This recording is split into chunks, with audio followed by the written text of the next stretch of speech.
Buenos días, amada iglesia. Es un privilegio poder compartir hoy nuevamente la palabra con ustedes en nuestra serie Verdad y Error. Y conforme hemos ido avanzando, hemos visto ciertos temas que se repiten mucho dentro de la epístola de Juan, y eso va a verse cada vez más conforme vamos llegando al final, que precisamente estamos después de esto, a un capítulo, ¿no?, de cerrar la serie.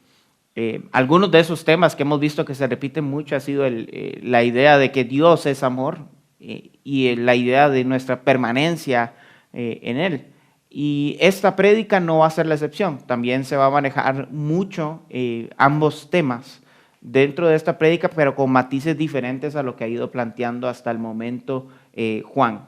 Pero antes de hablar del pasaje y antes de poder entrar directamente a lo que nos compete hoy como prédica, quiero que pensemos un momento en Pedro, en el apóstol Pedro.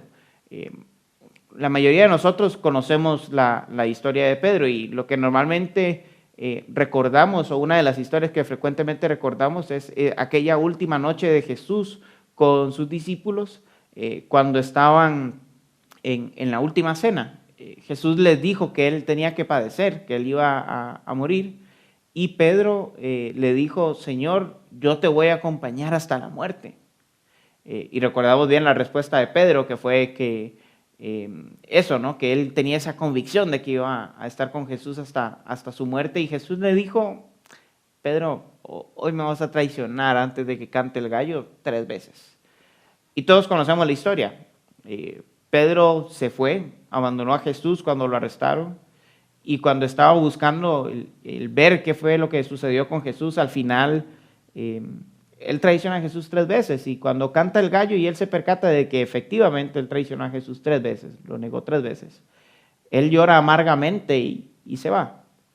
Probablemente Pedro se culpabilizó y sufrió de un gran remordimiento y probablemente arrepentimiento durante todo este tiempo, este día, los días sucesivos a la muerte y resurrección de Jesús, hasta que él está pescando en el mar de Galilea y Jesús hace nuevamente una pesca milagrosa, y Jesús lleva a Pedro aparte y habla con él, ¿no? Recordamos que Jesús le dice a Pedro en 3 ocasiones: ¿me amas? Y Pedro, las 2 primeras ocasiones, responde: sí, Señor, tú sabes que te amo. Pero en la tercera, probablemente recordando el episodio trágico en el cual él negó a Jesús, Pedro con suma tristeza dice: Señor, tú lo sabes todo, tú sabes que yo te amo. Y las 3 respuestas de Jesús fueron respuestas que nos recuerdan que Jesús no había rechazado a Pedro, sino que él lo amaba, y que por ello, con su gracia, él lo restituyó. Apacienta mis ovejas, le dice en las 3 ocasiones. Y todos sabemos lo que sucedió después. Aquel Pedro que traicionó a Jesús y que lo negó 3 veces frente a gente de dudosa reputación en una noche en las afueras de Jerusalén, es el mismo Pedro que meses después está defendiendo ante el Sanedrín la supremacía y la divinidad de Jesús, diciendo que es necesario obedecer primero a Dios antes que a los hombres. ¿Qué fue lo que produjo este cambio en ese Pedro que fue cobarde en una ocasión y ahora es completamente valiente? Bueno, la realidad es que el amor de Dios lo había alcanzado. Jesús, a través de su sacrificio en la cruz y a través de las palabras que le dice a Pedro después de comer, cuando él ha resucitado, le confirmaron a Pedro su permanencia en Dios. Le aseguraron que él había obtenido gracia, perdón y misericordia a través del sacrificio de Jesús, y que Jesús lo estaba restituyendo y le estaba dando su amor. Y a partir de ahí la vida de Pedro no fue la misma. De la misma manera, podemos observar en nuestras vidas este mismo amor de Dios. Podemos observar que el amor de Dios nos une a Él. Y esto es una verdad que tiene muchas implicaciones en nuestras vidas, y que Juan en toda la epístola manifiesta repetidas veces y con diferentes matices. Y el día de hoy no es la excepción. Hoy vamos a ver 3 implicaciones de ese amor de Dios que nos une a Él. La primera es que el amor de Dios nos da fe en Jesús, y esto lo vamos a ver en los versículos 13 a la primera parte del 16. La segunda es que nos libera del temor, y eso lo vamos a ver de la segunda parte del versículo 16 al versículo 18. Y la tercera es que este amor nos impulsa a amar a otros, que lo vamos a ver en los versículos 19 al 21. Así que leamos juntos la primera sección de nuestro pasaje, primera de Juan 4, del versículo 13 a la primera parte del versículo 16, para darnos cuenta de que el amor de Dios nos une a Él, para darnos fe en Jesús. Dice estos versículos: en esto sabemos que permanecemos en Él y Él en nosotros, en que nos ha dado su Espíritu. Y nosotros hemos visto y damos testimonio de que el Padre envió al Hijo para ser Salvador del mundo. Todo aquel que confiesa que Jesús es el Hijo de Dios, permanece en Dios y Dios permanece en él. Y nosotros hemos llegado a conocer y hemos creído el amor que Dios tiene para nosotros. Para empezar, podemos ver que en este pasaje se repiten 2 ideas que ya nos ha mencionado anteriormente Juan. Primero, el tema de que el Espíritu de Dios es la señal de nuestra permanencia en Dios. Eso lo vimos en el capítulo 3, en el versículo 24. Y también, por otro lado, el testimonio ocular de Juan y de los apóstoles, que es nuestro testimonio y defensa de nuestra fe histórica, que lo vimos en el capítulo 1, en los primeros 4 versículos. Pero ahora Juan junta ambas cosas. ¿Por qué? ¿Por qué Juan repite estos temas y los junta precisamente en este punto? Luciano Jaramillo nos da una pista del por qué a través de este comentario. Él dice: la presencia del Espíritu es la garantía de que permanecemos en Dios. El reconocimiento de Cristo como enviado del Padre solo es posible a través de la acción del Espíritu. Así, el apóstol confirma la participación del Dios Trino en la obra redentora. El Espíritu nos ha sido dado como testimonio de que somos hijos de Dios.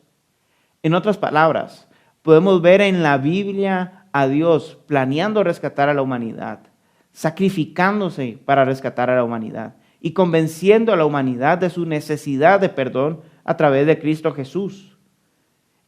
¿Acaso esto no es la mayor muestra de amor? Dios hace todo esto para un pueblo que no se arrepiente, que no le buscaba, que no le amaba. ¿Acaso esto no es la mayor muestra de amor que podemos encontrar? Por lo tanto, el hecho de que Juan relacione la permanencia del Espíritu de Dios con el creer en la obra de Jesús no nos debería de parecer extraño, porque al final el amor de Dios nos une a Él. Y eso es lo que está manifestando estos versículos, lo que nos está diciendo Juan. Si Jesús no hubiera muerto en la cruz para rescatarnos y perdonarnos, el Espíritu Santo no hubiera venido para sellarnos como hijos de Dios. Pero si el Espíritu de Dios no viene a convencernos de nuestro pecado, nosotros no creeríamos realmente en Jesús y no seríamos sus hijos. Ambas obras están estrechamente relacionadas. Y para poder entender mejor el punto o darlo a explicar mejor, permítame hacer 2 citas del Evangelio de Juan que nos expresan precisamente esto. La primera de ellas está en Juan 7, del versículo 37 al 39.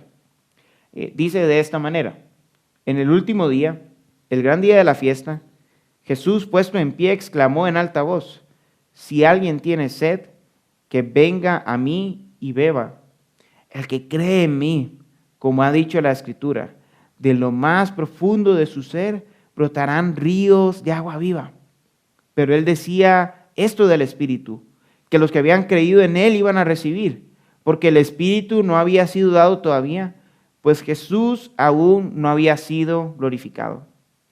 Jesús había prometido enviar al Espíritu Santo para morar, para vivir entre su pueblo. Pero eso se iba a cumplir hasta que Jesús completara su obra en la cruz, su obra de perdón, su obra que era una expresión del mayor amor de Dios.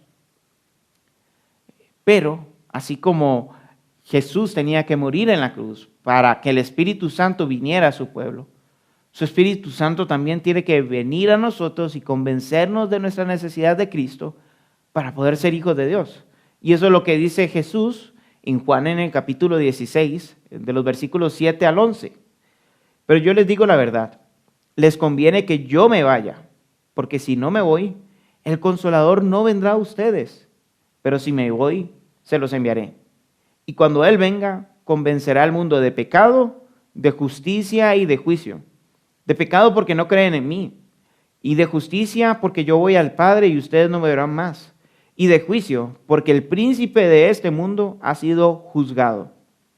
Como podemos observar en estas dos citas que les acabo de mencionar, era necesaria la muerte de Jesús para que el Espíritu Santo viniera, y es necesario que el Espíritu Santo transforme nuestras vidas, nuestros corazones, para que podamos creer en Jesús. Ambas obras son la mayor muestra del amor que Dios nos ha dado y nos aseguran nuestra permanencia en Él. Nos aseguran que el amor de Dios nos une a Él. Ahora que estamos unidos a Él, nuestra vida es transformada porque creemos en este amor de Dios, tal y como dice el versículo 16. Dicha fe, dicha creencia no es solo una expresión del concepto Jesús es el Hijo de Dios y Él es el Salvador. No tiene que ver con lo que digo o con asegurar superficialmente esto. Es una convicción que está en nuestro interior, en nuestra vida, y que nos permite vivir en congruencia con tal declaración. Y esto, como hemos dicho anteriormente, tiene que ver con la obra del Espíritu en nuestro corazón, convenciéndonos de nuestra necesidad de Cristo.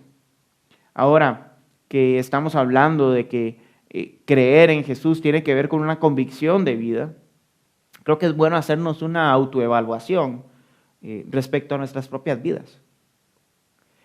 ¿Hemos sido capaces de dimensionar el amor de Dios manifestado en la entrega, el sacrificio de Jesús a favor de nosotros? ¿Hemos sido capaces de dimensionar día a día el amor de Dios al darnos su Espíritu Santo que vive en nosotros y nos transforma diariamente? ¿Vivimos cada día disfrutando de este amor que nos ha sido dado a nosotros? ¿Somos congruentes entre lo que decimos creer y lo que vivimos? Muchas veces vivimos como si creer en Jesús fuera una cuestión superficial, de moda, de permanencia en un grupo social.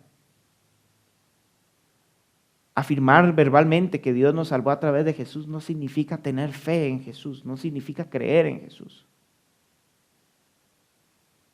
Ser salvo, creer en Jesús, implica que el Espíritu Santo está en nosotros, que ha obrado para regenerarnos, que obra para preservarnos en santidad y que nuestra vida es congruente al mensaje del Evangelio, no por nuestras fuerzas, no por lo que hayamos hecho, sino porque depositamos nuestra fe en que Jesús nos transforma, en que el amor de Dios nos ha unido a Él para que creamos por siempre y para siempre que Jesús es el Señor y vivamos acorde a esta realidad.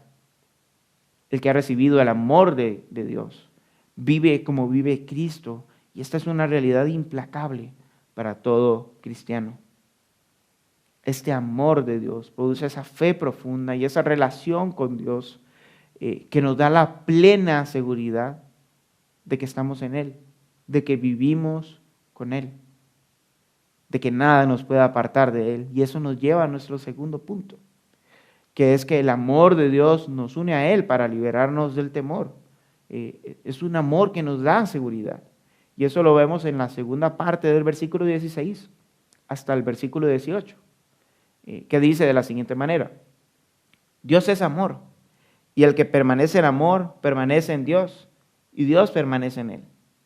En esto se perfecciona el amor en nosotros, para que tengamos confianza en el día del juicio, pues como Él es, así somos también nosotros en este mundo. En el amor no hay temor, sino que el perfecto amor echa fuera el temor, porque el temor involucra castigo, y el que teme no es hecho perfecto en el amor. Nuevamente en esta sección encontramos una frase que se repite mucho en toda la epístola de Juan: Dios es amor.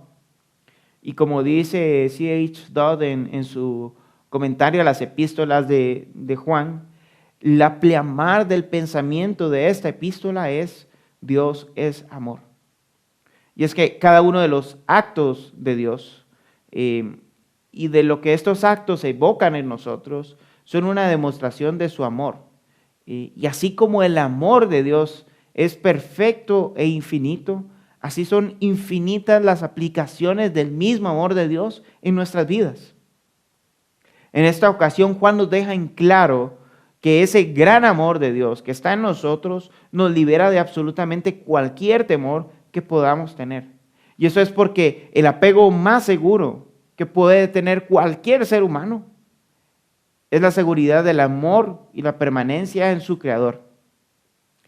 Es esa relación íntima de Dios con nosotros, esa relación que Dios nos ha dado a través del sacrificio de Jesús, del perdón de pecados a través de la cruz, de la restauración de nuestra relación con Él, ya que habíamos estado enemistados y Él ha dado paz a nosotros. ¿Por qué? Porque su amor es grande, es tan grande que nos asegura esa permanencia en Él y de esa manera elimina el temor al juicio venidero, porque Dios nos ama y por lo tanto no nos separará de Él, ni nos dará el castigo que realmente merecíamos. Y si somos sinceros, volviendo al tema del apego seguro, toda persona en el mundo busca esta seguridad, busca una relación segura. Desde el niño que está en un hogar de acogimiento temporal esperando que la próxima familia que lo adopte no lo vaya a devolver, hasta aquel empresario exitoso que busca su seguridad en una empresa estable, en dinero y en el honor y prestigio que puede obtener por su éxito. Desde aquella persona que publica 50 fotos en Instagram y en Facebook cada 15 minutos, hasta aquella persona que rechaza las redes sociales para sentirse seguro de sí mismo. Todos estamos buscando una relación segura, todos estamos buscando algo que nos asegure nuestras vidas y que permanezca por siempre. Y nada ni nadie fuera del Creador, fuera de Dios, nos puede dar esa seguridad. ¿Por qué? Porque toda la creación es nada comparada a Dios. Porque toda la creación cambia. Porque el afecto que nos pueden dar las personas de este mundo y el mundo es pasajero y superficial. Porque el único que realmente nos puede liberar del juicio eterno es Dios. Porque el único que nos ha amado con un amor eterno e inmutable es Dios. Porque su amor nos hace permanecer en Él. Porque su amor nos da seguridad eterna. Porque Él no cambia. El amor de Dios nos une a Él para liberarnos del temor de una vida sin Él, de una vida que recibe al final el castigo, el juicio divino que merece. Su completo y perfecto amor nos enseña que Él ya dio todo para hacernos sus hijos eternamente y eso nos da la seguridad de poder vivir hoy viendo que pase lo que pase, nada nos puede apartar de su amor, nada va a borrar su perfecto amor y nada va a hacer que caigamos de su gracia, porque estamos en su gracia, en su amor. Y esto no tiene que ver con que nos sintamos superiores al resto de seres humanos o más inteligentes por tomar una decisión de aceptar a Cristo en nuestro corazón o algo por el estilo. Como dice Gary Bunge, experimentar y expresar el amor de Dios con tanta fuerza, sabiendo inequívocamente que Dios en espíritu reside en nuestras vidas, redunda en una confianza sin límites conforme se acerca el día en que nos encontraremos con el Señor. No es que seamos irreverentes, sino seguros, no frívolos, sino francos. Esta es una realidad que no hemos ganado ni hemos obtenido en nuestras fuerzas. Es algo que Dios, en su amor, nos ha dado, porque el amor de Dios nos une a Él. Y así como dice Bunge, esta confianza reside no solo en el hecho de experimentar y ser receptores del amor de Dios, sino también en poder expresar este amor de Dios. Y es que, verán, el versículo 17 y 18, como dice el teólogo Domingo Muñoz, es un quiasmo. Esto significa que las partes externas de este pasaje se interpretan a la luz de lo que está en el centro del pasaje. Y podemos ver que tanto en el principio como en el final de este quiasmo se nos presenta la idea de la plenitud del amor de Dios para nosotros. Seguido, podemos encontrar la confianza en medio del juicio por ese gran amor. Y eso anticipa en la parte final esa confianza, el amor pleno de Dios. Pero en el corazón de todo esto, en el centro de este pasaje, en la tercera parte del versículo 17, podemos encontrar que como nosotros nos parecemos a Dios, que como nosotros somos en este mundo como Él es, nosotros podemos tener la seguridad de que no hay juicio condenatorio para nosotros, que vivimos en la plenitud del amor de Dios y que por lo tanto permanecemos en Él. Somos como Él es una manifestación de ese amor que hemos recibido, de esa confianza que tenemos por el amor de Dios que se ha manifestado en el sacrificio de Jesús para hacernos sus hijos perfecta y eternamente. Como dice Simon Kistemaker, el creyente que vive en comunión estrecha con Dios está libre del temor del castigo. Él sabe que Dios castigó a Jesús en su lugar en la cruz del Calvario. Por consiguiente, Dios no castiga al creyente. De otro modo, la obra de Cristo habría sido incompleta. Dios corrige y disciplina, pero no castiga a sus hijos. El amor de Dios nos une a Él. Y ese amor se manifestó en el sacrificio de Jesús de manera perfecta y completa. No hay nada que tengamos que añadir. De hecho, no hay nada que podamos añadir a la obra que Dios mismo ya hizo. Él nos libró del castigo que merecíamos por nuestros pecados, por ser enemigos de Dios. Y esto significa que nosotros no vemos ni veremos a Dios como el juez y verdugo de nuestras vidas en el día del juicio, sino que lo veremos como el Salvador amoroso que se ha entregado para salvar nuestras vidas. Esto es lo que recibió Pedro tanto en la cruz, horas después de haber traicionado a Jesús, como en las palabras de afirmación de Jesús, de que apacentara sus ovejas y de que todavía Pedro estaba en Jesús, con Jesús. Este amor nos libera del temor a la muerte. Nos llena de la seguridad de nuestra relación con Dios. Es tan grande este amor que es como si tratáramos de llenar un camión contenedor de agua con todo el agua del Océano Pacífico. Lo único que va a pasar es que el contenedor va a explotar y va a rebalsar el agua por todos lados. De la misma manera, el creyente que es lleno con este perfecto e infinito amor, solo puede rebosar de amor hacia aquellos que le rodean y obviamente hacia Dios. Porque como termina el versículo 17 diciendo, así como es Él, lleno de amor, lleno de infinita gracia, de perfecto amor, así somos también nosotros en este mundo. No amamos porque seamos buenos o pulcros o superiores. No amamos porque entendimos intelectualmente qué significa creer en Jesús y qué significa su sacrificio. No amamos porque no nos queda de otra.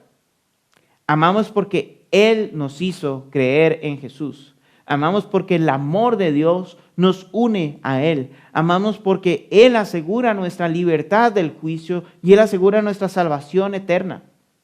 Amamos porque, como dice el versículo 19, Él nos amó primero.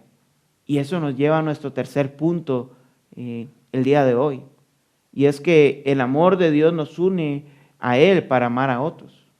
Es un amor que nos hace amar. Leamos los versículos 19 al 21.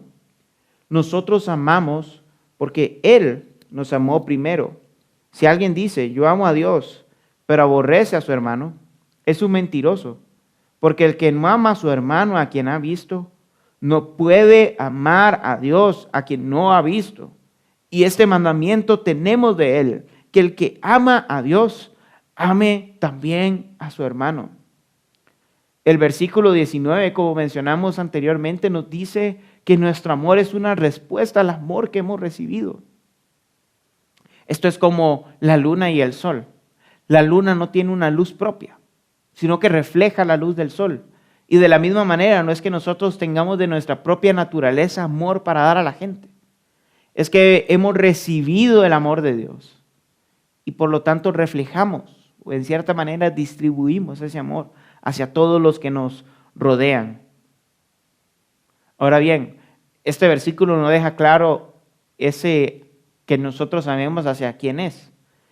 Algunos que son muy activistas dirán, eso definitivamente tiene que ver solo con el amar al prójimo y tengo que velar por el pobre y cuidar del necesitado y de la viuda, del extranjero y del huérfano, y todo eso está bien, pero no está diciendo Juan que es solo esto.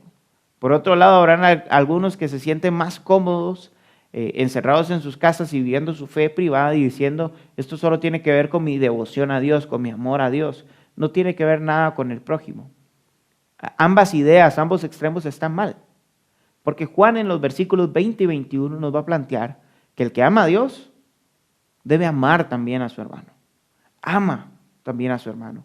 Entonces, el hecho de que nosotros amemos implica que amamos a Dios e implica que amamos a nuestros hermanos. Si nosotros hemos sido receptores del amor de Dios, vamos a cumplir con ambos amores. O como dice Luciano Jaramillo, este amor que nace de Dios debe extenderse al amor mutuo entre los seres humanos. No debe quedarse en meras palabras, sino mostrarse en actos de justicia que destierren activamente el odio, el desprecio, el egoísmo, la negligencia y el desinterés por los males del prójimo. Por supuesto, no se trata de descuidar el amar a Dios y concentrarse solamente en amar a los demás. Por el contrario, si el amor de Dios es genuino, ha de manifestarse en el amor por otros. Así, nuestro amor al prójimo se convierte en un termómetro que mide la autenticidad de nuestro amor a Dios. La pregunta ahora es, ¿qué indica tu termómetro? ¿Realmente estás amando a tu prójimo o lo estás odiando pasivamente? ¿O estás siendo negligente hacia él? ¿O estás actuando en injusticia y desinterés hacia él? Y esto implica un montón de cosas. Por un lado, cosas que ya hemos hablado, como el cuidado hacia el vulnerable. Definitivamente, nuestro amor hacia Dios se expresa en amor hacia aquellos que son vulnerables. ¿Por qué? Porque Dios también ha manifestado su amor a ellos. Amamos como Dios nos ha amado y amamos porque Él nos ha amado primero, ¿no? Y estas cosas son puntuales y son visibles, ¿no? Si alguien tiene hambre, darle de comer. Si alguien tiene pobreza, darle sustento, ayudarle económicamente. Si alguien ha perdido su trabajo, ayudarle a buscar uno nuevo. Estas cosas puntuales, visibles, en cierta manera, tienden a ser más fáciles de ver. Pero hay algo que tal vez no hemos hablado tanto y tiene que ver con qué hay del amor con aquellos hermanos con los cuales yo discrepo en ciertos asuntos doctrinales o con aquellos que me han lastimado. Desgraciadamente, en ambas áreas, las iglesias que nos hacemos llamar conservadoras, tenemos un sumidero de cristianos que aparentemente tienen una sana doctrina, pero que carecen de piedad. Gente que llama a herejes o que llama traidores o que llama a siervos del mundo a otros porque no comparten puntos como si los dones extraordinarios dejaron o no de existir, si debemos bautizar o no infantes, si debemos cantar música contemporánea o solo himnos. Todas estas cosas, cuando nos separan y hacen que despreciemos a otros hermanos, no manifiestan el amor de Dios realmente. Y mientras digo esto, lamentablemente debo identificarme con ellos, porque yo soy igual. Tiendo a odiar pasivamente a aquellos que son demasiado conservadores. Y ahí lo irónico, desprecio que ellos desprecien a otros, ¿no me vuelve exactamente lo mismo? Y con esto no quiero decir que debemos estar de acuerdo con aquellos que postulan herejías, como que Jesús no es Dios o que Jesús no fue humano. No. De hecho, Juan los llama hijos del diablo, mentirosos, que pertenecen a las tinieblas y que viven en el error. Aquellos que son herejes, esas son las palabras que Juan tiene para ellos. Pero lo que sí estoy diciendo es que cuando hay asuntos de doctrinas secundarias que no determinan las verdades fundamentales del Evangelio, nosotros podemos discrepar en amor, podemos mantenernos unidos por el amor que hemos recibido en Cristo Jesús. Como bien lo dijo nuestro hermano conservador Agustín de Hipona, en lo esencial, unidad. En lo dudoso, libertad. Pero en todo, caridad o amor. Dios nos ha llamado a amar a nuestros hermanos. Si somos objeto del amor de Dios, naturalmente daremos ese amor de Dios. Es natural. ¿Y qué pasa con aquellos que no son cristianos o que viven en herejía? Bueno, obviamente no los vamos a amar como hermanos, puesto que no lo son, pero eso no significa que no estemos en la disposición de orar, de rogar por misericordia y gracia para ellos, que puedan llegar a la verdad que el Espíritu Santo, al igual que nos cambió a nosotros, que éramos herejes y que éramos perversos y que éramos enemigos de Dios, que al igual que ese amor nos alcanzó a nosotros en esa condición y nos transformó, que los transforme a ellos. Es lamentable ver a tantos cristianos o personas que se hacen llamar cristianas odiando a otros. Es lamentable ver a muchos cristianos desmembrando el cuerpo de Cristo por enseñanzas no fundamentales, cuando fuimos llamados a amarnos y a mantener la unidad en el Espíritu. Y es todavía más triste y deprimente ver que nos llamamos conservadores por tener supuestamente una sana doctrina, pero no conservamos el amor de Dios que debemos dar hacia nuestro prójimo, hacia nuestros hermanos. Que Dios nos recuerde que hemos sido llenados del amor de Dios, de su amor, para permanecer en Él, para permanecer en su amor y para darlo a nuestros hermanos. Y esta es la gran ironía que Juan presenta en el versículo 20. ¿Cómo podemos decir que amamos a Dios a quien no vemos, si odiamos a aquellos que portan la imagen de Dios? ¿Cómo es posible? ¿Cómo vamos a hacerlo más complejo si no estamos en la capacidad de hacerlo simple? ¿Cómo es posible que amemos a Dios y que al mismo tiempo odiemos a aquellos por los cuales Jesús murió en la cruz, aquellos que fueron objeto del amor de Dios? Esto es inconcebible, es absurdo, es tonto, no es posible. El amor de Dios nos une a Él y eso definitivamente significa que como Él ama, nosotros amamos. Dios nos ha dado su amor para amar a otros. El amor de Dios que nos une a Él, para que podamos amar como Él, lo hace para que nos sirvamos en amor los unos a los otros. El no amar a nuestros hermanos solo demuestra que no estamos llenos de su amor, y eso es precisamente lo que Juan dice que carecen los herejes. ¿Cuál es la diferencia entre el que está en la verdad y el error? Fundamentalmente no es el principio de qué creemos en Jesús. Fundamentalmente es si somos o no objetos del amor de Dios. Porque si somos objetos del amor de Dios, Dios cambia nuestros corazones para creer en Jesús, para creer en la verdad, para vivir en la luz. Pero si no somos objeto del amor de Dios, simplemente seguimos viviendo en las tinieblas, siendo hijos del diablo, en el error. Por aquello, Juan termina esta sección en el versículo 21 dándonos un mandato.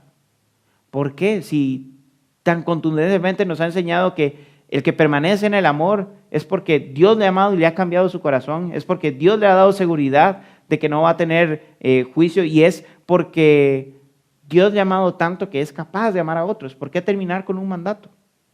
Bueno, es que amar a otros no es sencillo, no es fácil. A Dios amar perfectamente a su creación y en específico, en especial a su pueblo, le costó su Hijo. Fue un sacrificio, fue el sacrificio. Y ese amor sacrificial está en nosotros. Eso significa que probablemente amar a otros hermanos va a ser doloroso, va a ser sacrificial y va a ser difícil. Así que va a conllevar en muchas ocasiones lágrimas y convicción, más que sentimientos superficiales de afinidad o de afecto. Pero si en el amor de Dios hemos obtenido todo lo que necesitamos, ¿qué nos puede costar amar a nuestros hermanos? ¿Qué puede ser más grande que ese amor eterno que se nos ha sido dado, perfecto que se nos ha dado? Si Jesús cargó con nuestros pecados en la cruz y nos mostró su amor de esa manera, ¿qué nos puede limitar de amar a otros? Si Jesús ya perdonó los pecados de nuestros hermanos en contra de nosotros, ¿qué nos puede costar amar a otros? ¿Por qué no somos capaces de perdonar y amar?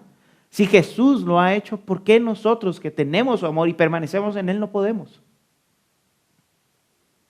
¿Ven la ironía de decir que amamos a Dios y no amamos a nuestros hermanos? Pero aquellos que estamos en Dios, aquellos que hemos creído en Jesús, podemos decir que el amor de Dios nos ha unido a Él y que por lo tanto la fe verdadera, la seguridad eterna y el amor hacia otros está en nosotros. Me encantaría que para cerrar recordáramos la historia de Pedro.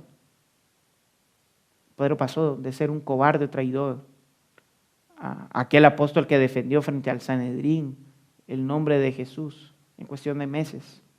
No porque él fuera muy bueno, no porque él tomara una resolución de hacer las cosas mejor, no porque él se sintiera comprometido, sino porque él se halló amado por Jesús y restaurado por Él, por su perdón, por su sacrificio en la cruz. Y desde ese momento Pedro vivió una vida completamente diferente, porque el amor de Dios lo unió a él. Y vivió décadas siendo ese apóstol líder de la iglesia que predicó el evangelio con valentía, hasta morir en una cruz, boca abajo, porque no se consideraba digno de morir como su maestro. Pero se mantuvo fiel solo porque el amor de Dios lo unió a él. ¿Por qué crees que tú puedes mantenerte firme y fiel al evangelio? ¿Por qué crees que tú eres hijo de Dios? ¿Por tu inteligencia? ¿Por tus habilidades? ¿Por tus fuerzas? No. El amor de Dios nos ha unido a Él. Y esa es la razón por la que tú y yo podemos ser hijos de Dios. Y esa es la razón por la que creemos en Jesús. La diferencia de aquellos que están en la verdad, de los que están en el error, radica en el amor de Dios que nos ha unido a Él, que nos liberó del temor, que nos dio fe en Jesús y que nos capacita para amar a otros. Si realmente estás en la verdad, si realmente crees en Jesús, permaneces en Él, ¿qué te parece si oramos pidiéndole a Dios que nos haga conscientes del amor con que Él nos ha amado y de las implicaciones que tiene ese amor para nuestra vida? Solo de esa manera seremos capaces de ser congruentes entre lo que decimos que creemos y lo que creemos, entre el recibir el amor de Dios eterno y perfecto y darlo a otros. Solo de esa forma podemos descansar en el perdón perfecto que Dios nos ha dado. Y si tú no estás en Cristo, si no has reconocido que Jesús es tu Señor y te ha perdonado a través de su sacrificio en la cruz, pero hoy estás convencido de que la palabra que has escuchado es verdad, que tienes necesidad del amor de Dios, de ese amor que fue manifestado en la cruz a través del sacrificio de Jesús para perdonarte. Déjame decirte que el Espíritu Santo ya comenzó a obrar en tu corazón, a regenerar tu vida. Y por lo tanto también eres objeto del amor eterno de Dios. Y eres parte de esta comunidad de hombres que viven en la verdad, no por sus capacidades, sino porque el amor de Dios los ha unido a Él. Oremos en agradecimiento a Dios por ese gran amor. Señor, gracias porque nos has perdonado, nos has redimido, has hecho que creamos en ti, nos liberas del temor y nos das de tu amor para amar a otro, Señor, sin merecerlo. Gracias porque nos has hecho tus hijos y ha sido completamente tu obra en amor hacia nosotros, Señor. Te rogamos que nos permitas tener vidas congruentes entre lo que decimos creer, que es tu evangelio, y nuestras vidas que deberían vivir en santidad en ese evangelio. Solo tú puedes llenarnos de ese amor para transformar nuestros corazones y para hacerlos más como Jesús y para que seamos como tú mientras vivimos en este mundo, Señor. Llénanos de tu amor perfecto, llénanos de fe, de seguridad de nuestra relación contigo. Gracias, porque esto lo has hecho a través de Jesús y de la obra del Espíritu Santo en nuestros corazones. Y podemos descansar en que tu amor nos ha unido a ti por siempre y para siempre. En el nombre de Jesús oramos. Amén y amén. Ven, camina y lleva tu cruz, reflejando el amor de Jesús.